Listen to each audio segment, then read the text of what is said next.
Hello, ladies and gentlemen, welcome to another live stream Saturday. And I did see in that live chat room somebody asking if this was one of my songs or whether it was a cover. This is one of my songs from my album called Persistence, and it is the last song on the album, hence the pulling out of the jack at the end. So that's what you hear once my album has finished. That's the end of it. That's the end of the guitar playing and the singing and everything. So yeah, you can head over to wingsofpegasus.com/music if you want to go directly to my music and the album there, the Running Blind single, all that kind of stuff if you want to. But hello everybody in the live chat room tonight. Let me see who's in there. We have Robert, A. Briggs, Linda, Fred, Paul, Terry, Bob, James, Vince, and Tortoro Porco, who I messaged a couple of hours ago, maybe a few hours ago, regarding names and secret names and usernames, and I'm keeping Tortoro Porco's identity secret. But yeah. I don't know whether Tortoro Porco has actually checked my message yet or not, but it's in the comment section. As you guys know, I do go through the whole comment section, reading all the comments and replying where necessary. Even if there's a little bit of trolling going on, I do like to respond to those people in particular. Especially when they obviously haven't even watched the video and what they're saying is something that I actually mention in the video, and then I can just say to them, well, if you watch the video, I do actually say all of the things that you're trying to contradict me about. But anyway, let's get back into the live stream tonight. That's what it's all about. And anyway, back into the live chat room because we have Linda, Bob, Bev, Deborah, Billy, Robert, the FTM22, Charlie, Chandra the North, Marianne, Tammy, Desert Deluge as well, Alma of Earthia. And sometimes when I'm going through the list, I try to miss out the names I've already said. So that's why if you see your name in between other names, like Bob popped up a few times there, I try and get everybody's name. Obviously, I'm not going to get everybody's name in there. We'll be here all night. But talking about just lots of names, I will get the names of my patrons up on screen. As I always say, they make this all possible. So a huge shout out to these lovely people who go across the bottom of the live streams throughout not only Tuesdays but Saturdays live streams. As regular viewers will know, that they make everything possible, including the live streams, the analysis videos, the cover videos, the interview videos, the Phil Toon videos. Anything that I do is just thanks to these people's support. So thank you, these peoples. Right, so for tonight's live stream, I'm thinking whether we'll try and cram in everything that has been requested. Obviously, we're going to be having the cover video. Let me first of all get the likes goal, because that is something that I haven't updated the name, or should I say the number, of the Phil Jam, because it's Phil Jam number 12 we're up to now. And if we hit 330 likes, it means that we will have a jam at the end of the live stream. So if you could leave a thumbs up as you come through the door, that would be much appreciated. Now, the other thing that happens, and the screen capture disappears every time I start the live stream, but getting the likeometer up on screen so that we can see it and the screen captures in the right place. It's 137 is where we're up to so far. So we'll keep an eye on that, see if we can get a bit of a spike of the likes going on. Early doors on the live stream, 140, not a bad start. Almost halfway, but hopefully we can get a little bit of a spike through there and see where we end up. Right, what else do we normally have on screen? The donations thing, which I can see there have been a few donations that have come through, so thank you guys for those. And I always say on the live streams that you don't have to donate, just watching is great. Maybe hitting that thumbs up, introducing yourself to that live chat room so that we all get to know each other. Actually, that's a comment that I had, I think yesterday. Somebody said, oh, it's the guy who's always asking for donations in every one of his videos. Something like that.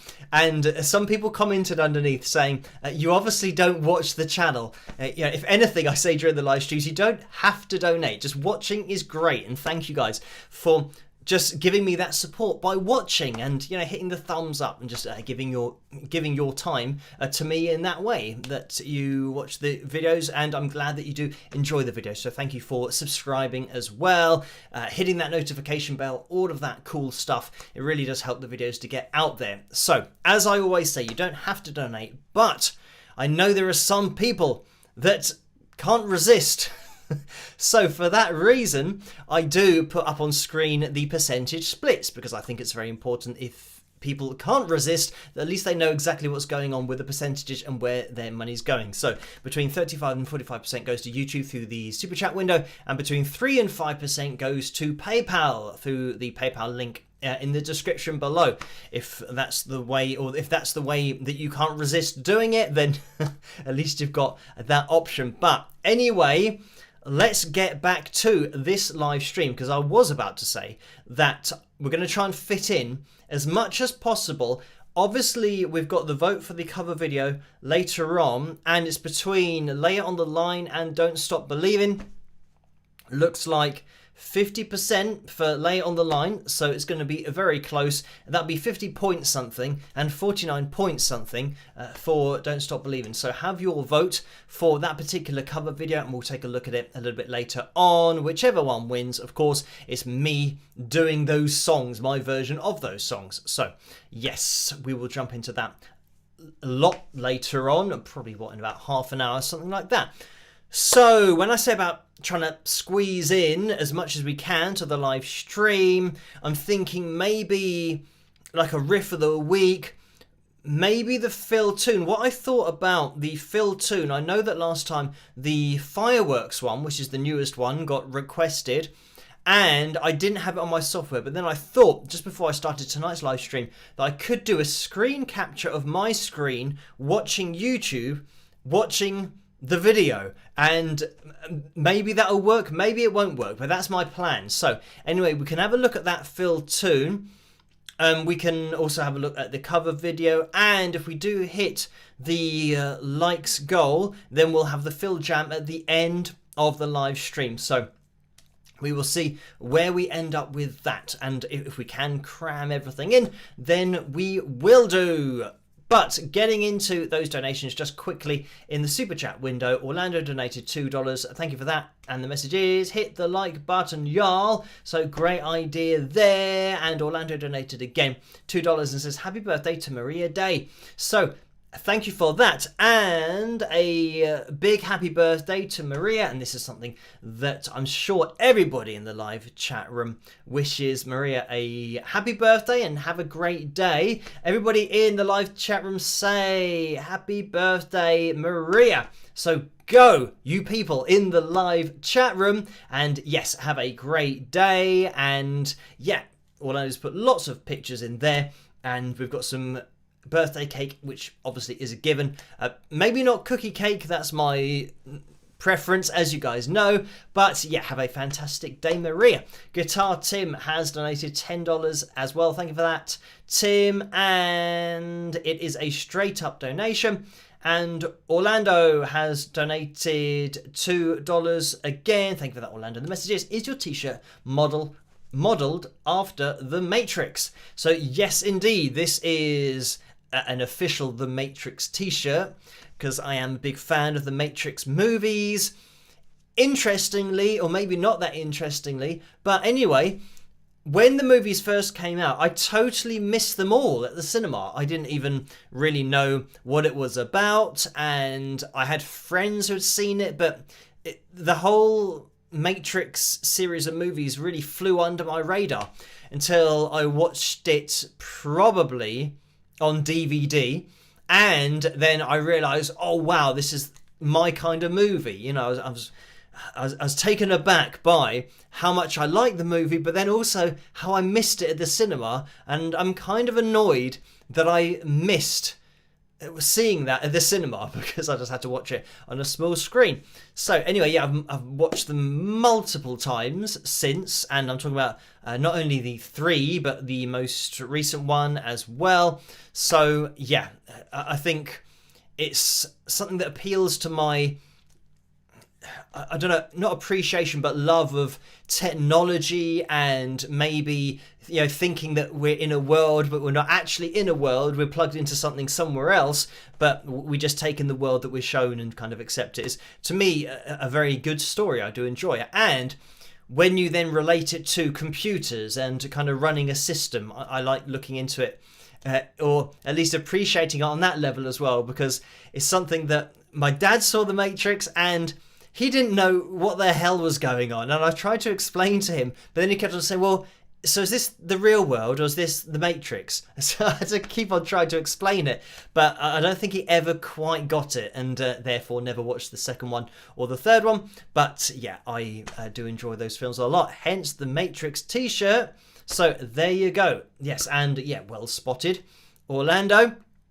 Right, there have been some donations on PayPal as well. What I did want to mention was, I think right at the end of the last live stream, there was a donation from Burku, who donated £3 and said, "Sweet cover, Phil, love it."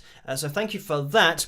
Or it might be, it's Burcu, so it might be Bursu, but sometimes when it's a C pronounced like an S, it has a little not a notification, but it has, you know, I'm trying to think of the word, or the official word for, and it's not coming into my brain. But anyway, to show that it's a different pronunciation of C, sometimes you get, I think maybe in French or something, you have like little dash over the top of it, or maybe that's Portuguese. Anyway, yeah, there's something to say that it's an S pronunciation rather than the C, but there isn't on this. That's why I said it with the abrupt C of Burku. But thank you for that donation, and maybe somebody can let me know what the official word is for. I'm trying to coax it out of my brain because I do know it, but it's just not there. So anyway, yeah, so a little mark above the letter that determines the pronunciation. But thank you for that donation. And the next one that came in was from Chuck over on PayPal, and that was for $2. So thank you for that. My mistake, £2, and thank you. That's going to be more than $2, maybe £3. $3 is £2. Anyway, so you can see how used I am, or how used I am.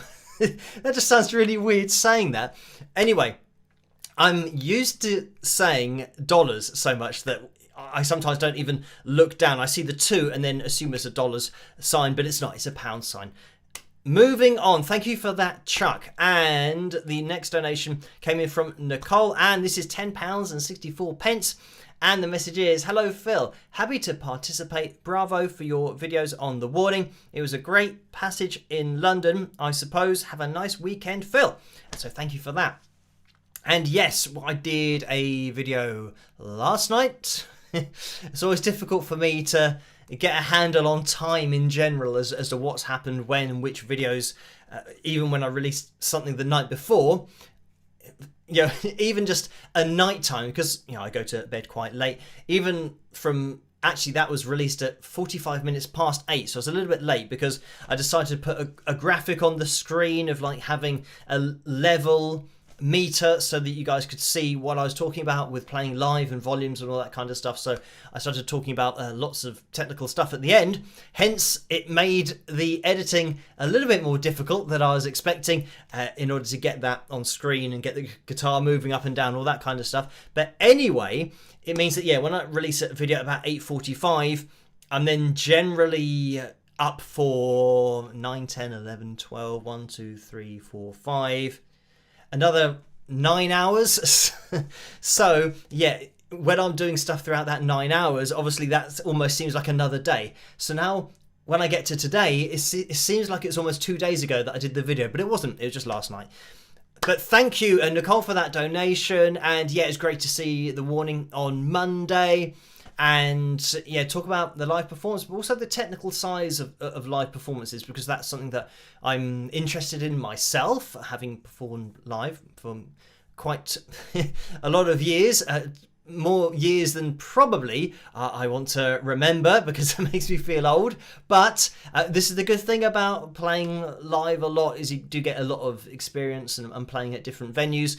You then get an appreciation of sound and trying to manage sound live, not only as a band, but then the people that are trying to organise the sound for the venue, and the guys, behind the mixing desk, and how difficult it is sometimes, especially when the venue's not the best shape acoustically for that purpose. But anyway, thank you for that, Nicole. And we've had a donation that's coming from Tammy, so thank you for this, Tammy, and it's for £10. And the message is, "Hi Phil, congratulations on hitting 303,000 subscribers. What is the most important things in singing?" But before I answer that question, let me see if the number's going to be correct. There we have it. So, 303,000 subscribers. Thank you guys for subscribing and hitting the thumbs up. Just getting involved on the channel in general, but getting involved in the live streams as well, because it's great to spend a little bit of time with you guys in a live setting rather than just in the live chat room. I'm just moving my mic because, as always, I line it up in the worst place possible to see the messages that come with the donations, but I can see it now. But thank you for that, Tammy. And the most important things in singing, in my opinion, and the thing that I worked on to begin with, was pitch, being able to actually hit notes, because that's something that I couldn't do very regularly, unfortunately.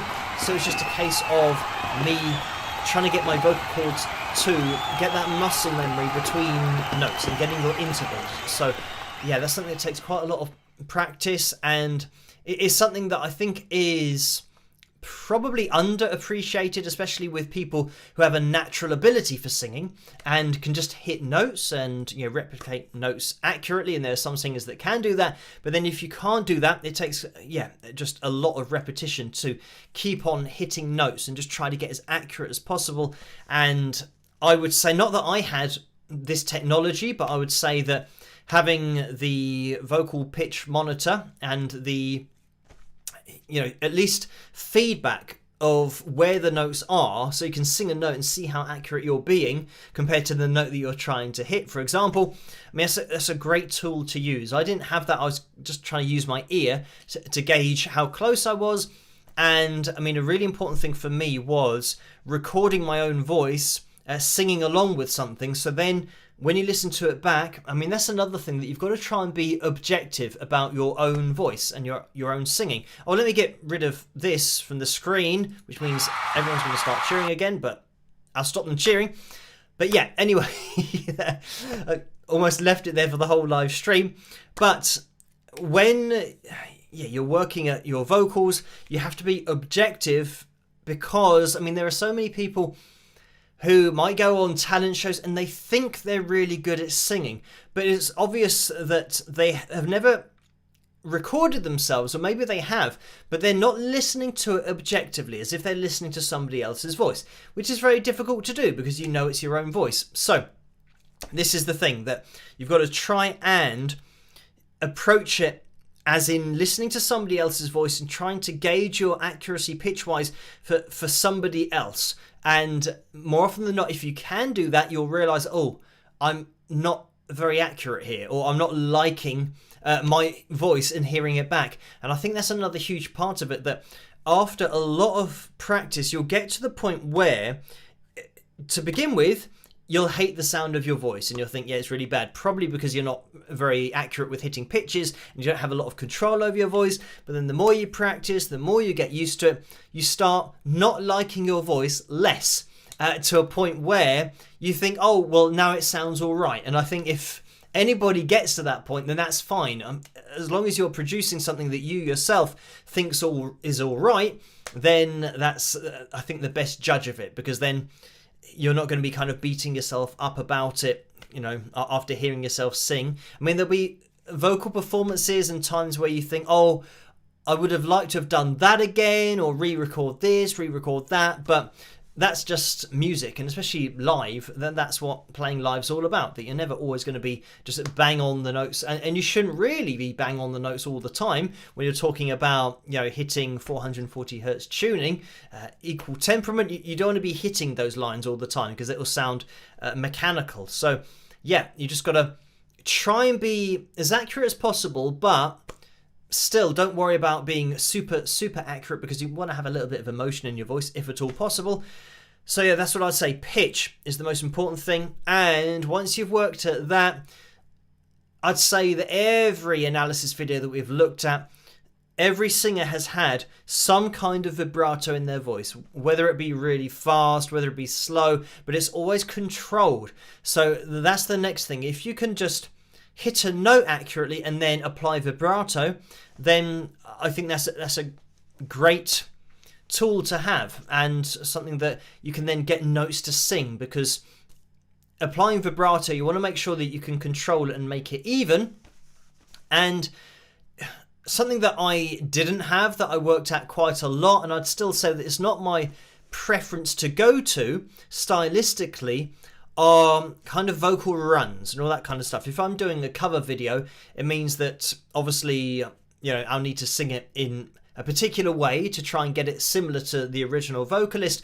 But when I say about a vocal run, or even just like a tail off, and I see a tail off as like a vocal run, where you're hitting notes rather than going ah, and applying vibrato. You might have ah, ah, ah, and you can hopefully hear the ah, like notes that I'm going to, but at the end, rather than holding vibrato. And that's something that, yeah, a lot of other singers do a lot of that, and they might do even more notes than that. I'm not really kind of into, you know, vocal gymnastics, hitting kind of 5 or 6 or 10 or 15 notes in a run.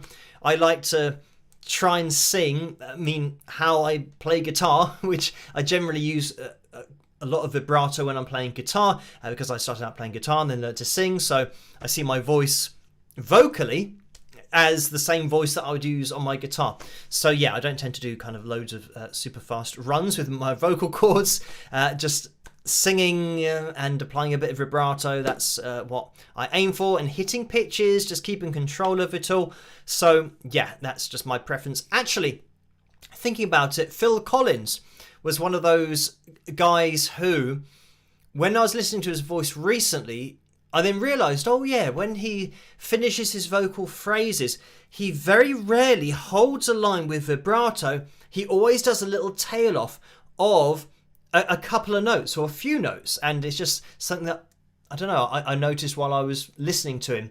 And once I noticed it, I then thought, oh, he does it all the time. So this is the thing, that some singers like to apply vibrato, some like to have little runs that they go into to end lines, and some singers do both of those things. So yeah, it's just up to, you know, what you're into and the kind of voice you want to have and how you want to express yourself with your own voice. But then that'll be having to then work at different techniques, because it's certainly something that I didn't do. I've kind of had to learn to do all these things. So yeah, trying to hit a note accurately and then another 2 notes quickly, accurately afterwards takes a lot of work. But you know, but you can do it. This is it. Just stick with it and practice, and you'll be fine. So thank you for that, Tammy. Bit of a long answer to that particular question. But Deborah has donated £10 as well, so thank you for that, Debbie. The message is, hi Phil, congrats on hitting 303,000 subscribers. The Morris Hayes videos were awesome. You are the best. Love you, Debbie. So thank you for that, Debbie. And yes, the series of 4 videos that I did with Morris, I remember somebody commented saying, enough Prince. That's all they wrote, 2 words. But again, I said at the beginning of the video that, yeah, we spoke for over 2 hours. So this is the last part of the 4-part video series that we have with Morris Hayes. So yeah, some people don't even watch it. And I did say that you don't have to watch the videos. If you don't want to see the video, then don't watch it. It's quite simple. But some people feel like they need to comment on something that they're not going to watch. In which case, you know, I question, how much time they've got. Like, surely you can spend your time commenting on a video that you do want to watch rather than commenting on a video that you don't want to watch and spending time typing out something under a video you don't want to watch. Yeah, it doesn't really make sense to me, but some people have just got way too much time on their hands. But anyway, yeah, it was great to talk to Morris and get his insight on so many things. And this is the great thing, even though Morris said, oh yeah, when he starts talking, he's got a bit of a motor mouth, but it's all really interesting stuff. So, you know, I'm more than happy to just let him talk about everything that happened back in the day and how Prince used to work things live, because, you know, it's just interesting to hear from that point of view, because it's not often something you get to hear, especially from a guy who was in the band. But anyway, thank you for that, Debbie. And Paul has donated $5. Thank you for that, Paul. The message is, because Phil is cool, spike them likes. So, great idea. If you can hit that thumbs up, that would be massively appreciated. We're aiming for 330, which means we're looking for 100 more likes. So, yeah, 100 more people in that live chat room. If you can hit that thumbs up, it'll be much appreciated. If we do hit that goal, we'll grab the guitar and get that number 12 Phil Jam out the way, whichever that is. And quick shout out to Joe for giving me a list of all of the backing tracks and also marking the ones that I've done, because I do lose track of where I am. But, 234 likes. 234, we're in sequence, which means we're looking for 96 more thumbs up. We'll keep an eye on that. Let me give a quick plug of the mug. There it is, and there we have it. If you guys want to get your hands on any merchandise, click on the tray underneath this video, and you'll see, yeah, lots of different items. You can click on those, you'll go through to the spring.com store, and then you can pick out whatever you want. If you don't have the tray underneath this video, you can click on the link in the description below. There's a spring.com link down there somewhere.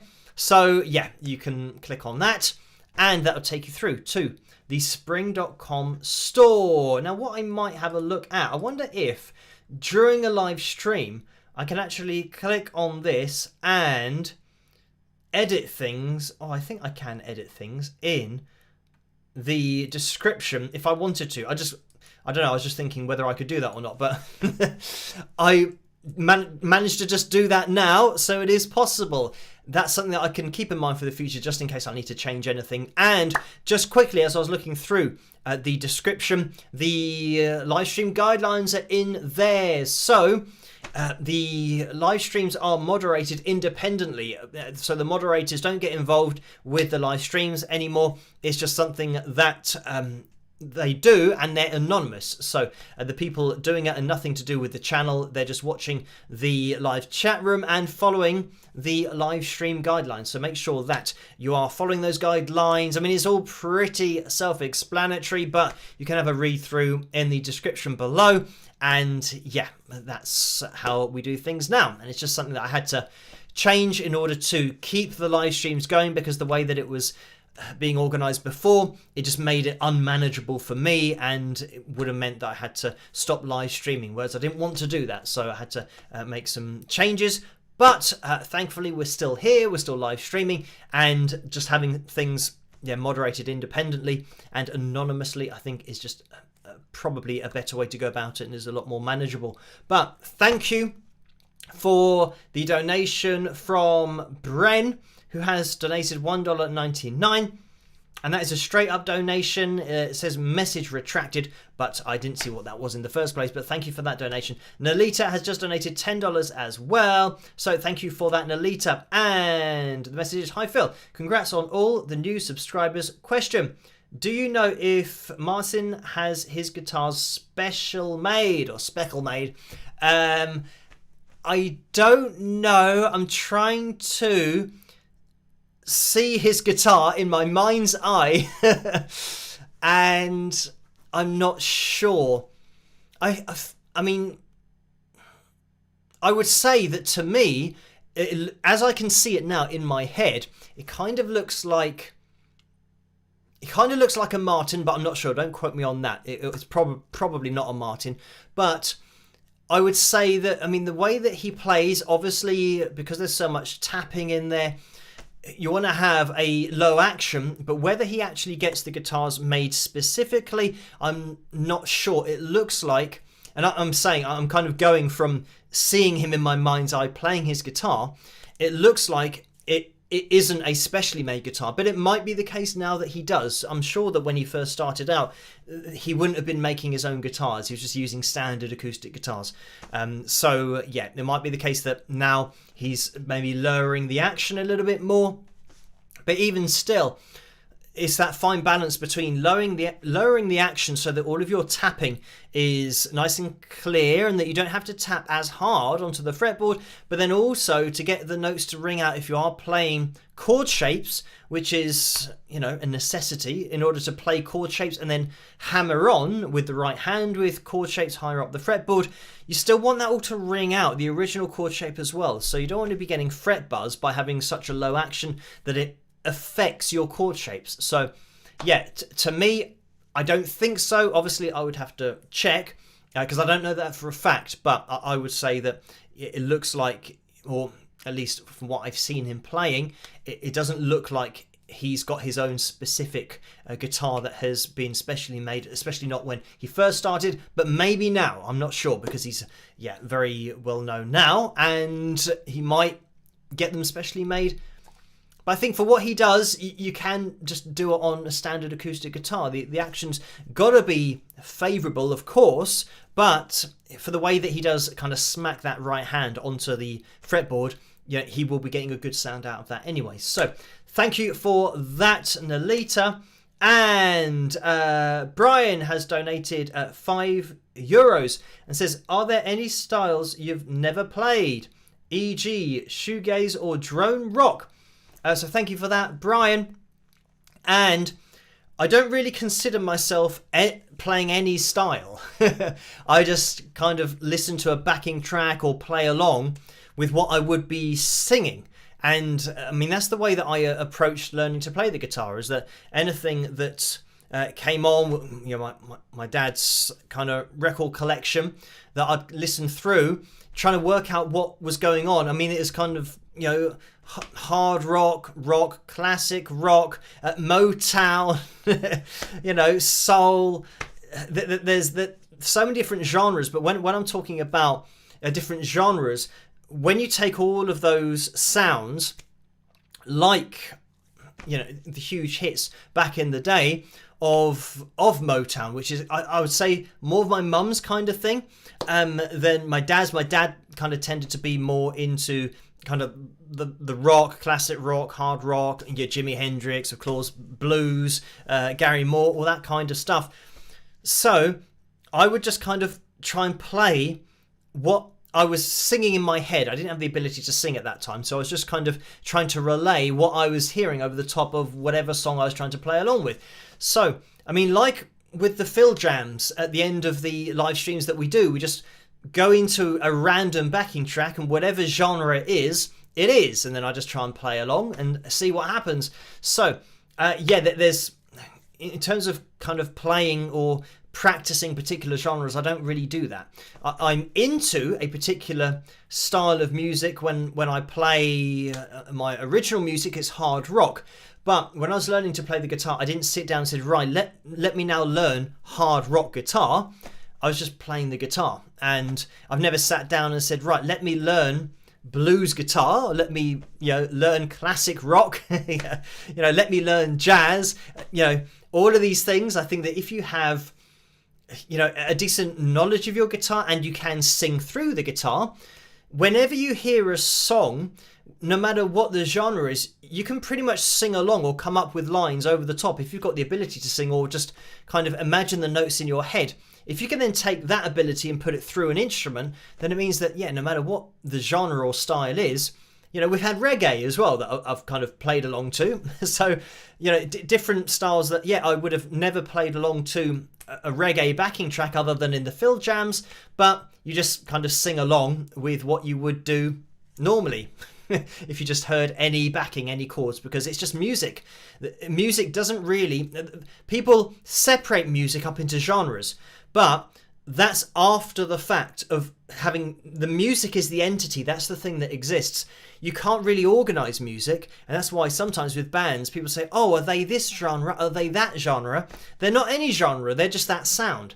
So if you can play along with that sound, then that's all that matters, and that's pretty much what I do with my guitar playing. So yeah, I'll just play along with anything, and yeah, if those particular tracks came up, then I would just try and play along or sing along as much as possible.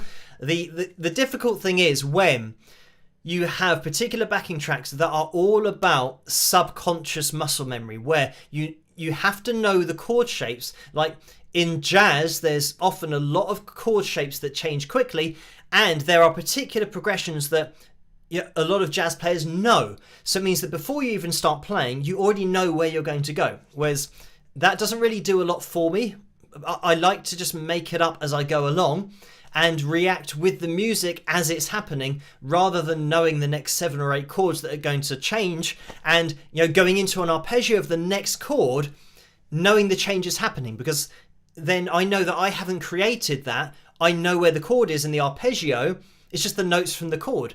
So it's not something I'm singing in my head. It's just, right, arpeggio of, B major 7th or whatever chord you might be going to. So yeah, that doesn't really do a lot for me. It's kind of too subconscious. I'm not really into that style of playing so much. But then again, if you're then attempting to play along to jazz without knowing the chord progression, then that really is a test. And I do enjoy having tests or just trying to do my best, whatever the chord progression is. So anyway, thank you for that. Brian Orlando's donated $2 and says, yes, I am that Orlando. I wanted to hit another thumbs up. So thank you for that, Orlando, who's a serial donator for tonight, but thank you for that. And there has been another donation just in the PayPal window. Let me jump into that. It is Marge, who has donated £2.30. So thank you for that, Marge. The message is, I thought it was really cool of Taylor Swift doing her concert in a rainstorm. Can they still use equipment with pitch perfect in the rain? Might be a dumb question, but I was curious. Thank you, with a smiley face. So thank you for that, Marge.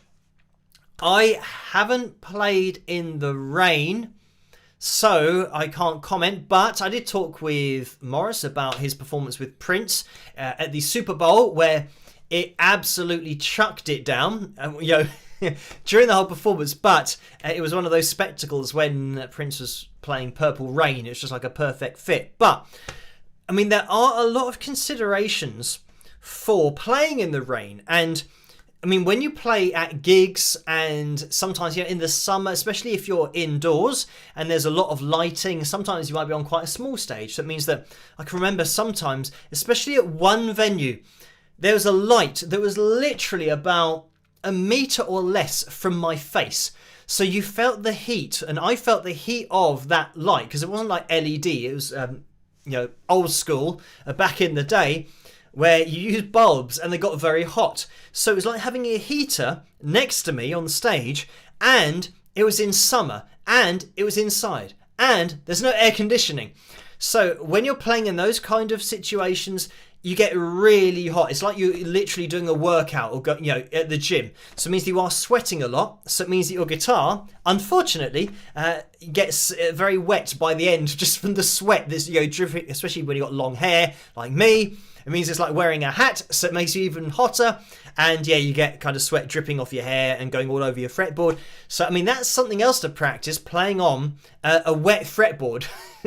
And if you don't play live a lot and you're just used to rehearsing, that's something that you have to get used to, and having, wet hands if you are kind of sweating a lot, and gripping the string, all that kind of stuff. So, anyway, that's the only scenario I've played in where it has been kind of difficult to play, but it's something that you kind of get used to. But if I was playing in the rain, then I mean, that's another thing that you're going to have a wet fretboard, but you would be thinking about, and this is something that Prince probably wasn't thinking about, but you'd be thinking about rain and a substantial amount of water maybe making it into your electronics of your guitar, maybe seeping through your pickups, because that's something that potentially could happen, and it could be a bit of an electrocution risk potentially.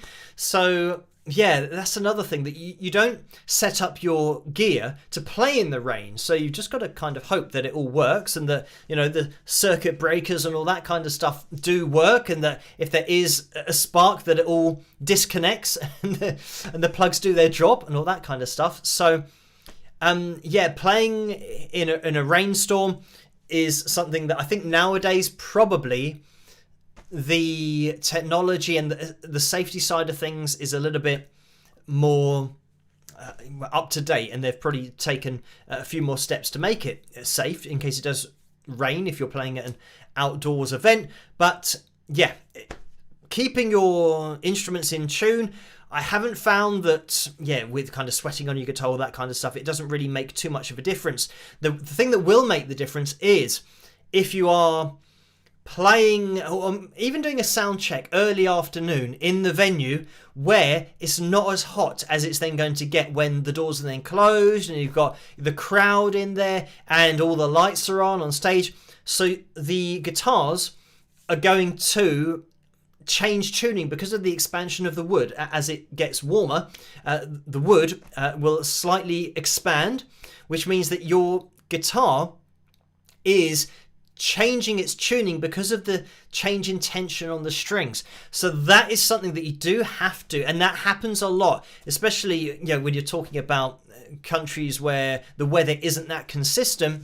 You want to keep an eye on that. Make sure that you tune up just before you go on, because if you don't, you can go on stage and shout out to the crowd, hit your first chord, and it can sound awful because it'll be totally out of tune because of that change in temperature. So make sure you tune your guitar before you go on stage, and that's something that certainly you'll see with all the top bands. Their guitar techs will always make sure they are regularly tuning the guitars before the artists then come out on stage to and you'll see them literally just before they're about to play, even though they've done a sound check. You'll see the guitar techs coming on stage and tuning up the guitars. Sometimes they even play it so you can hear it across the PA system of them just checking the tuning, even though it would have been in tune with the sound check a few hours earlier. So that's something to keep an eye on. But using the instruments getting wet, if you're going out on stage and it's raining, the guitar hasn't been, especially the guitar techs will not allow the guitars to be in the rain before playing. That they'll put them away and they'll keep them covered up and then have a quick tune up before the artist is about to go on, hand it over, and then they're ready to go. So thank you for that, Marge. And Karen has donated £3.83. So thank you for that, Karen. And the message is, hi Phil, today in my job I played the guitar and sang Venus in a music therapy group. The patients responded quite positively. Thanks to your teaching and reminding me I was able to do this. Phil, I remain sincerely grateful for all you do. Cheers, Karen. So thank you for that, Karen. And that's great, and hopefully my video helped you to, I don't know, channel your inner Venus maybe during the performance, and great to hear that it did go down quite positively. So thank you for that, Karen. That's what music's all about, just getting involved and playing and just see what happens. So thank you for all the donations. As I've said, you don't have to donate, but they are massively appreciated. So thank you guys for those. And I think Tammy has donated $5 in the super chat window as well. So thank you for that, Tammy. Straight up donation. David's donated $5. Thank you for that. And the message is, do you have a favourite or preferred brand of acoustic guitar? So thank you for that, David. And I'd say the Maton that I got sent by Mario is just really nice to play. So I would probably put the Maton acoustic behind me, top of my list of acoustic guitars that I've played, and I've played loads of acoustic guitars in my time because I used to teach at a guitar shop. I used to go through all of those, especially the kind of high-end Takaminis, which you know, sometimes with like £1,500, something like that. I think when you work in a shop, you kind of go over to the guitars that you know you're probably not going to buy yourself, but have a play on them. And that is something that I found, that it's often not about the price tag, it's about the way that you play and your own genetics and your hand size and how you blend with a particular guitar. So yeah, I found that even with the £1,500 and £2,000 guitars, I found that sometimes just like a £200 or £300 guitar, I liked the feel of more. And that certainly was the case with the Tanglewoods that I got 2 of. And I would say that pretty much for an entry-level acoustic guitar, semi-acoustic, electroacoustic, as they're also known, I would definitely recommend, yeah, going for a Tanglewood, because yeah, I got a couple of those because the first one was good. I thought, I like this, I'll get another one. Once, yeah, that first one was getting a little bit old, so yeah, I got a black one and a white one.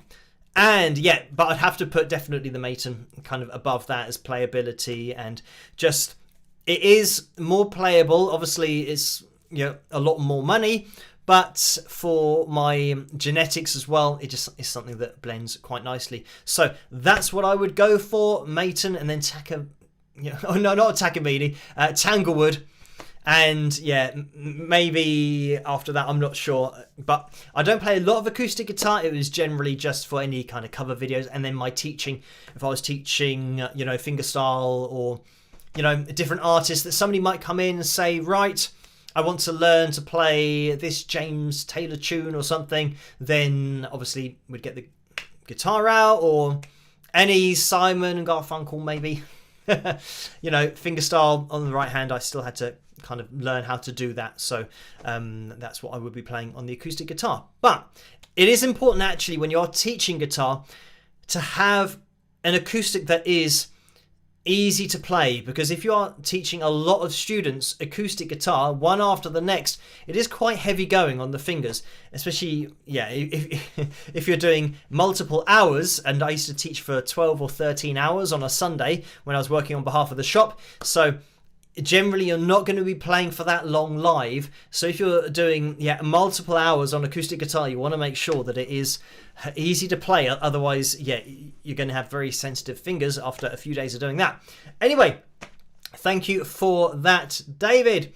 And Paul's donated $2. Thank you for that, Paul. The message is, I want to be a cereal donor like Orlando Cornflakes. So thank you for that, Paul. And that reminds me of a joke that was something like, it was on like a card, and it said they found out that he was a serial killer, and then it had him like stabbing a box of cornflakes or something like that. So similar kind of thing, but thank you for that, Paul. Right, it's 7 minutes to 1 in the morning here in the UK, so we've got to jump into the cover video, which I'm going to end. It is going to be a close one, and it is Don't Stop Believing, that has 50 point something of the vote, and Lay It on the Line had 49 point something of the vote. So we're going to be jumping into a little bit of Don't Stop Believing by Journey, of course. It's going to be my version of the song. So I hope you guys enjoy this, and I'll see you after. Rock!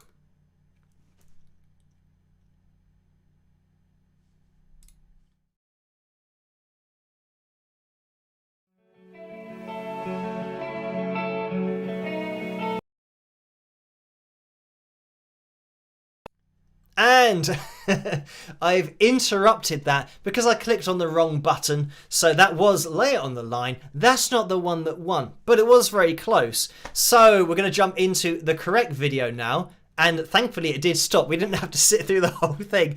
Here we go. My version of Don't Stop Believing. Hope you enjoy it. And hope that I click on the right button this time. And I'll see you after. Rock!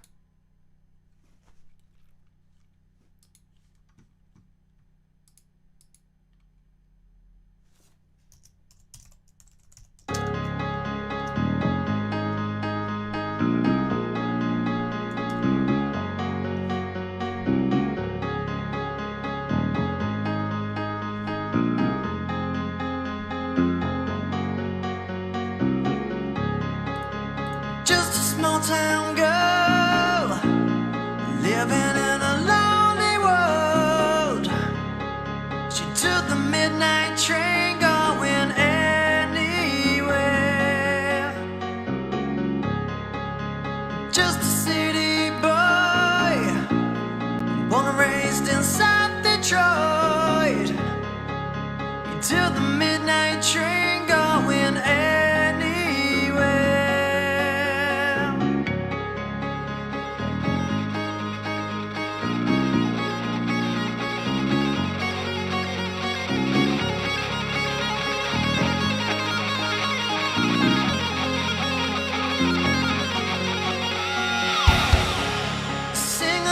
Smoky room, the smell of wine and cheap perfume.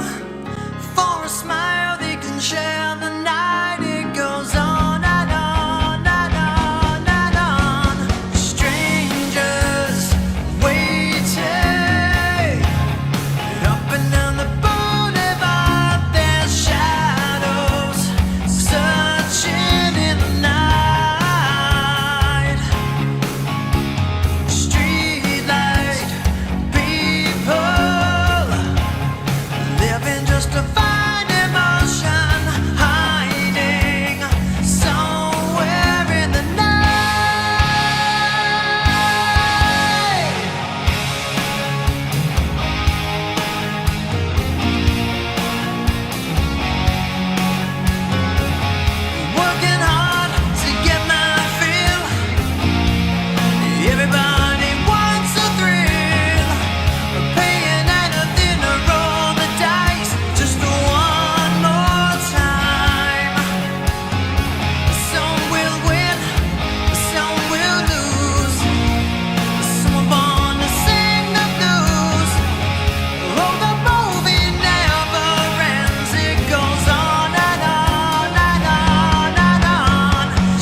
Thanks so much for watching my cover of Don't Stop Believing by Journey. The names you can see here are my patrons. Hi patrons, thanks so much for your support and for making videos like this possible. If you want to get involved yourself and if you want to talk to me and maybe suggest some other songs that I can cover, head to this website down here, patreon.com/Wings of Pegasus. And if I don't see you on Patreon, I'll see you at the next video. Have a great day. Rock.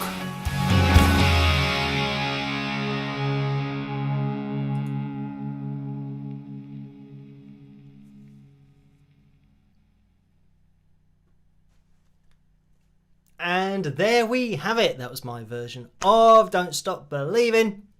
And I did see a comment from Tammy. And let me see if I can get this up on screen, because Tammy said, I had a message with that $5 donation, but my finger hit the send button too quickly. I was going to ask, what's the worst haircut you've ever had? So thank you for that, Tammy. And I think this is one that I've mentioned on the live streams before. It's when my mum was cutting my hair just with, you know, like a shaver thing that you put the grading things on, so that you had like a grade 1, grade 2, grade 3, and I'm not sure of how much hair like a grade 1, 2 or 3 is. It's just really short. So we just do that across my whole head, and then she took off the grading thing and then went to just, edit it a little bit, forgetting that she'd taken off the grading thing. So then she went down to, like making me look a little bit bald on one side. So it looked like, I was I was receding a lot on one side of my head. But then, to balance it up, she then shaved back the other bit so that I was, looking about, I was looking about 40. But, I'm 40 now, so I didn't look like this. I looked older, so probably about 60 or something, I don't know. But anyway, that was my worst haircut, but it was fine. It just kind of grew back, and I went back to then just keeping on using the shaver thing that my mum did, and making sure that the grading attachment thing was on at all times. So thank you for that, Tammy. Right, we are going to be, it's midnight here, so we've still got how far to go? We've got 1 like until we hit the Phil Jam number 12, and it looks like somebody in their excitement has click the button again. Try to do a double like. If you do a double like, it means that unfortunately it's a -1 like. So we will keep an eye on that. We are looking for 2 people to hit the thumbs up, but actually it was 1 person, because it's always the highest one. So if we ever hit 330, then that counts. Like, even if we then go down to 0, it's still going to count if we go up to 330. It looks like, yeah, there we go. We have hit the target. I was going to say, it looks like people are saying that we've hit the goal in the live chat room. And yes, indeed we have. It's now gone up to 333. So thank you guys for hitting that thumbs up. And it's going up and down. I think maybe YouTube's having a bit of a difficult time keeping up with this particular spike of the likes. Right, now, well, I did say we're going to try and cram everything into this live stream. That didn't happen. So next time we will have that Phil tune and maybe the riff of the week, depending on... Oh, I tell you what I can do is go over to the list that Joe has given me for the backing tracks so that I can see how long... Oh, okay. The next one... The one that we're going to be doing tonight is 10 minutes and 17 seconds in length. So that'll take us through to, 12 minutes past? I'll tell you what, let's shoehorn in here a riff of the week. So give me a number between 1 and 100, please, people, in the live chat room. And we will have a look at a riff and see if anybody can guess what it is. Let me just navigate my way to Laura's email so I can see which ones we've done, which ones we haven't done. Okay, that is loaded. I'm going to be looking into that live chat room. Okay, 21. Let's see. Right, we haven't had number 21. So that was Charlie that came up with that suggestion. We're going to jump straight into that one. Okay, riff of the week 21. Enter. Okay, let's click on that and mute that and actually get this on screen so you guys can see it as well. As always, we're just looking for the name of the song. You can name the band as well if you want to, and the first person who actually names it in my software on screen is the winner, who just wins the race. That's all you've won. So let's have a listen to this. I might not be able to hear it on my computer. We will see. Let's have a listen and guess away.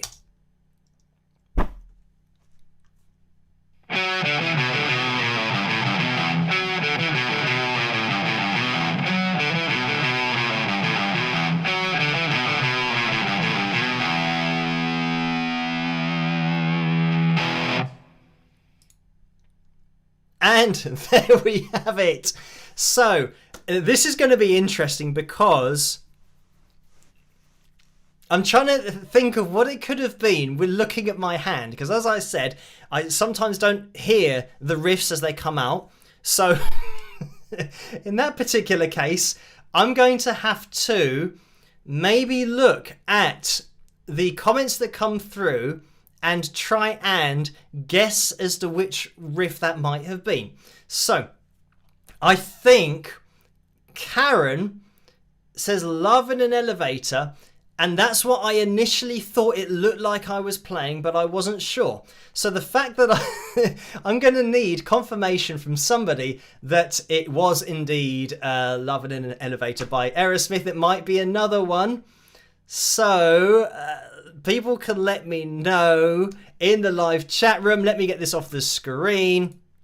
Hopefully the sound is going to come back by the time we get to the Phil Jam. I'm going to have to wait for a bit for it to come through. So let's have a look. And I can't see anybody else guessing, so it might have been a difficult one, but I'm not sure whether Love in an Elevator is...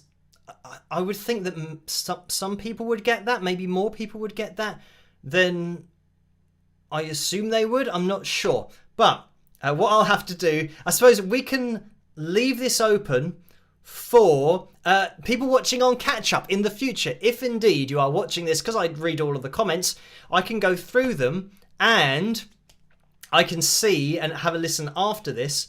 I can see that Billy says Rainbow in an Elevator. Rose says Aerosmith. Paul says probably.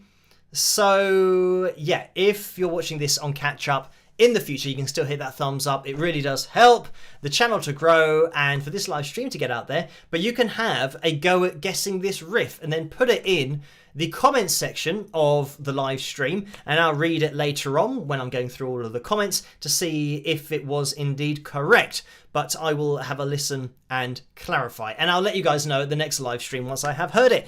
Right, so we're going to see if maybe, I don't know whether it's the screen capture window, because I'm having to record it, whether, because we're looking at the video, sometimes the video I can see, but the audio from the video doesn't come through with me, but I can see it's going through the software. Whereas when we do the Phil Jam in this other window, generally I can hear that, but then again, it does sometimes take a few seconds to come through. So anyway, we're going to be having a look at the Phil Jam. So, let me just quickly get into the donation. I think that came through from Orlando that said, Orlando donated $2. Thank you again for that. The message is, what carries a song more, the drum beat or bass line? It depends what you're talking about, whether you're talking about carrying the tempo or the melody, because sometimes the melody, if you've got a great bass line, that's really going to carry the song, because bass is such a huge part of that sound and the foundation. So a great bass line will carry a song melodically, but a drummer and the drums will obviously be the most important thing for your groove and the overall feel of it. So this is where you start to combine drums and bass. You get the melody of bass and the feel of the bassist working with the feel of the drummer, who's controlling tempo and controlling, groove, and they work off each other. So that's why it's such a great thing to hear when you hear a great drummer and a great bassist play together. So I would say, yeah, they are even with what they give you different things, but then when they're both doing those things well together, then that's what kind of sets apart, especially for live performances. That's what sets apart great bands from just good bands or mediocre bands. But thank you. Orlando again has donated $5 and says, I've seen many shows in bars in which the drums are so loud they drown out the rest of the band. Why is that? Generally because drums are very loud.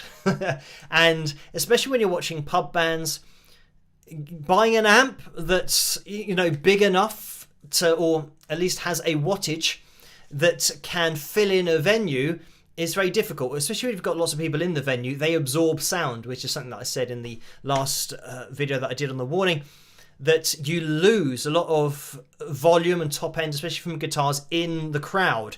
So yeah, having an amp that is going to be loud enough to cope with that, then yeah, that's something that a lot of people might just buy, maybe, I don't know, like a 50 watt amplifier, 75 watt amp, 100 watt amp. I used to have a 75 watt amplifier, and for like pub gigs, I would be on 10.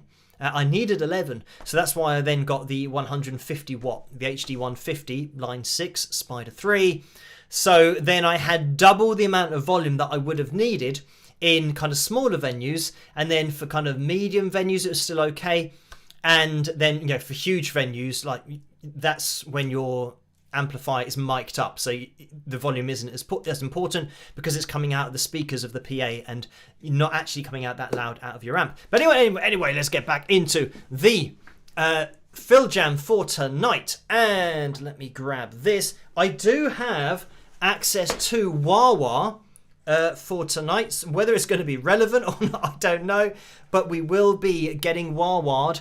And, well, I don't know whether we'll play along to this whole backing track. But let me... Oh. Okay, we can hear it. Hang on, let me engage. Okay, right. We are engaged. And we are ready to... I haven't even clicked on the video yet. Where are we? This one, I think. Oh, hang on. Celestial Rock Ballad. No, we did that one last time. So it's this one, which is... Oh, 10:03. So it's still a long one. Right. Okay, you guys have to let me know if you can hear this. Oh, let me stop it. And it just did start to come through there, so I can hear the backing track, which is good. Right, and this is classic Texas blues backing track in A, and this is from Backing Tracks Blues, and it says topic. But anyway, this is the channel Backing Tracks Blues, classic Texas blues backing track in A. So let me know if you can hear it. And we'll have a little go along with this and see what happens. And I'm just making sure that we're up to date with everything. And I think we are. So let's give it a go.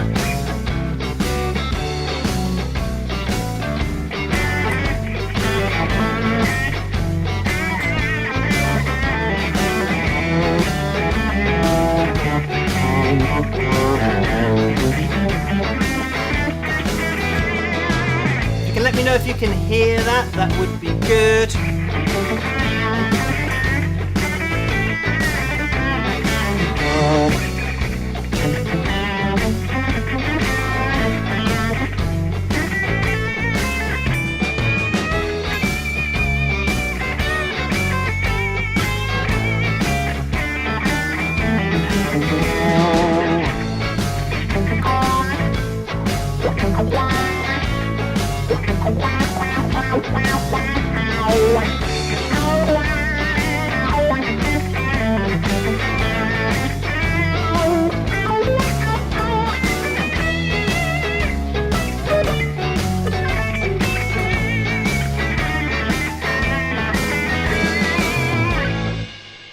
Oh!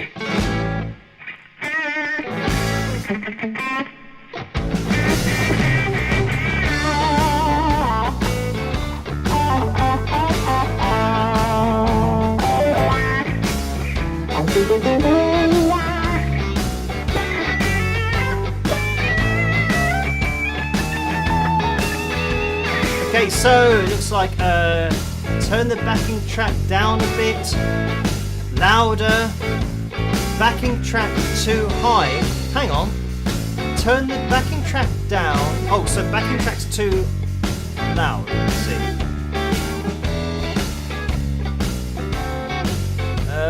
Like that maybe.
kind of lost track of where the stops are.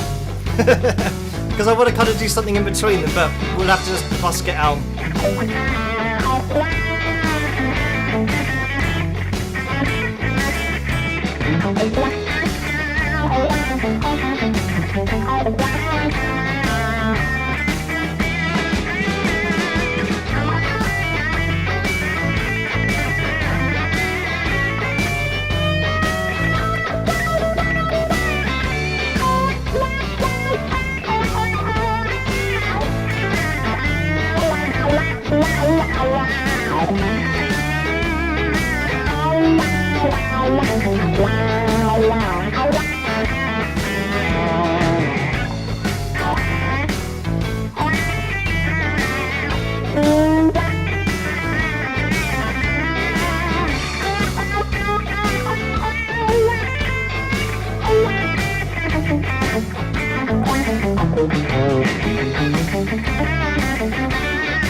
this is going on for quite a long time. How long we got left? Maybe like a minute and a half. We'll keep on going. See what happens.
Oh.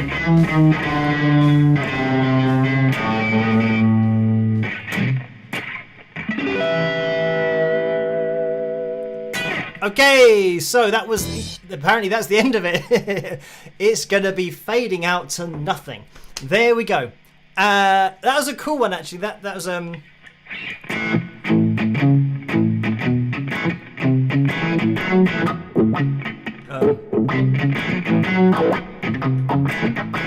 you know, we had quite a nice kind of groovy bounce in there. So yeah, whatever, especially with the bass, that's the kind of groovy part that was in there, which was cool. Anyway, yeah, quite a long backing track for tonight, but there we go. With a bit of wah-wah, it was something that was wah-wah related. Thankfully, this is the thing, that with the wah-wah being on the ground, I haven't got the weight to turn it on and off. So once it's on, that's it. I've got to use it for like 10 minutes. So anyway, thank you guys for tuning in. And, oh, let me just mention that Karen's donated $5. Again, thank you for that, Karen, and the messages. Phil, I'm having second thoughts on the Riff. Perhaps life in the fast lane. By the way, Chipper is here and sends you a big kiss. Cheers, Karen. So thank you for that.